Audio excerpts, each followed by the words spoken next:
অতি ধূর্ত ঠগী, তাই নাম রামসিয়ান, তাই তো তাদের গোপন ভাষার রামসিয়ানা নাম। মানবজ্ঞানের কৌতূহলী শার্লক হোমসের চেলা, হোমসিয়ানা নাম দিয়ে তাই বন্ধু পাঁচের খেলা। হোমসের জন্মদিন হলো জানুয়ারি মাসের 6 তারিখে, আর আমাদের বাঙালিদের একটু গোয়েন্দা প্রীতি বেশি।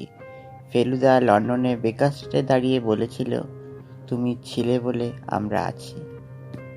হোমসকে নিয়ে আমাদের কলকাতায় একটি ক্লাবও ছিল, নাম ছিল হোমসিয়ানা। প্রথমে যে ছড়াটা দিয়ে আরম্ভ করলাম, সেই ছড়াটা সুকুমার সেন 1985 সালের 12ই ডিসেম্বর লিখেছিলেন।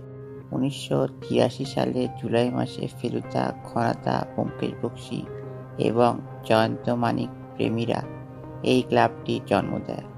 27শে জুলাই এই ক্লাবে প্রথম সভা বসেছিল সুকুমার সেনের বাড়িতে। রবীন্দ্রনাথ ঠাকুরের কঙ্কাল গল্পটি গোয়েন্দা গল্প কিনা সেটা নিয়ে তর্ক বিতর্ক জমে উঠল প্রথম আসরেই। তর্কের একদিকে ছিলেন সুকুমার সেন ও অন্যদিকে প্রতুল চন্দ্র গুপ্ত। সেই তর্কের জের চলল পরের সভাতেও, আর সেই সভা বসেছিল নীরেন্দ্রনাথ চক্রবর্তীর বাড়িতে। সন্তোষ কুমার ঘোষ, সমরেশ বসু, সত্যেন্দ্রনাথ ঘোষাল, শোভন বসু, সিদ্ধার্থ ঘোষ উপস্থিতিতে উজ্জ্বল করত সেই আসর। শনিবার বসত হোমসিয়ানার আড্ডা। প্রেমেন্দ্র মিত্র, গজেন্দ্র কুমার মিত্র, শীর্ষেন্দ্র মুখোপাধ্যায় জটলা করতেন সুযোগ বুঝে। সেই আড্ডার টানে কখনো কখনো আসতেন সত্যিকারের গোয়েন্দারা, যেমন কলকাতা পুলিশের গোয়েন্দা বিভাগের ডেপুটি কমিশনার সুবিমল দাশগুপ্ত। অনেক লেখক নিজের লেখা গল্প এই আসরে পাঠ করেছেন। বারোয়ারি উপন্যাসের জন্ম হয়েছিল এই আসরে। 5 জন লেখক মিলে লিখেছিলেন পাঞ্চজন্য উপন্যাস।